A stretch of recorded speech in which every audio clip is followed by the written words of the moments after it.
Welcome back, everyone. I am joined by Mabel Hall. Mabel, you have got an incredible youth inclusion camp coming up. Yes. What do you actually phrase it as? What is the true title of this very cool camp? Yes, so it's Embracing Youth Inc. Summer Camp. Summer camp. And yes, and we have it going on in Washington County at the Washington County Library.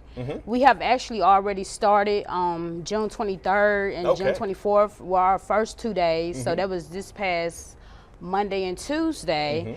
And so the children, they got together, they did arts and crafts, even writing. We just had a ball. Even the mayor came out and he joined us. Yes. Bringing out all the big wigs. Yes. Yeah. He joined us the entire time. So we all had fun together.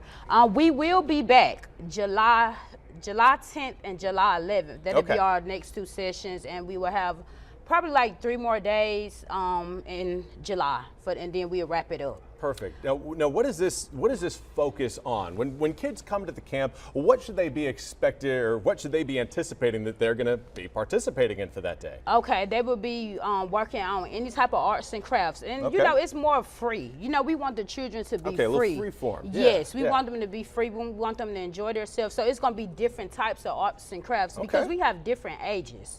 But children under 12, they have to be supervised. So you can't bring them and leave. You're not jigging, dropping, and see ya. No, you're staying. You're staying. Right. So and then also writing. You know, we want free writing. The last session we had children that wrote about, you know, them experiencing their summer. What do they enjoy about their summer? And so it's pretty much just free, and the children, they love it. Excellent. We don't want them to feel pressure. No child should feel any type of pressure. Absolutely. Now, you have an incredible story that kind of inspired you to put this camp on.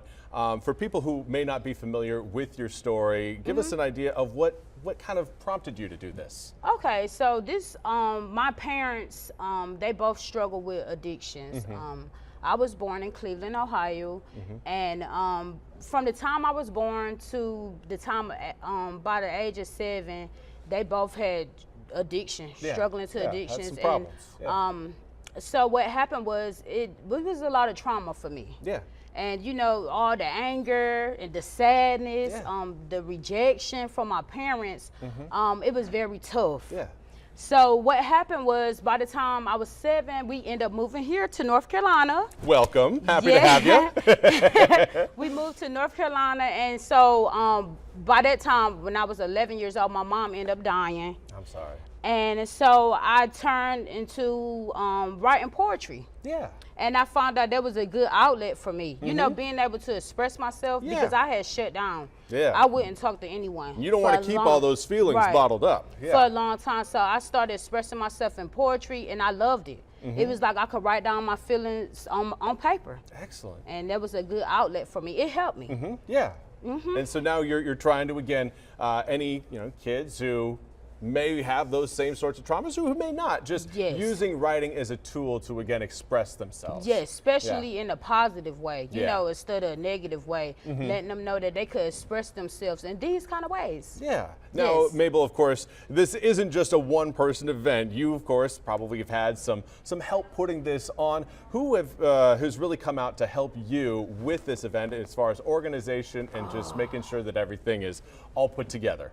Okay, good question. My family, friends, my community, surrounding communities have helped me. It's like everybody is a part of the mission. My church family, my pastor, everybody has helped me with this. And you know, and it make it more easier, you know, for the children. So it's just a community thing. And you also said Beaufort Community College played a big role. Yes, they did. They played, because that's where my learning came from. And I cannot forget my instructor, Cynthia King, who has been a friend, and she has been a mentor.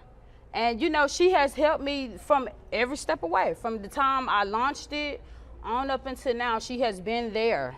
Excellent. Excellent. Well, thank you so much for joining us today, Mabel. Again, you can go to the Plymouth, the Washington County Library coming up July 10th and 11th to take part in this amazing event. We'll have more news and weather coming up after the break.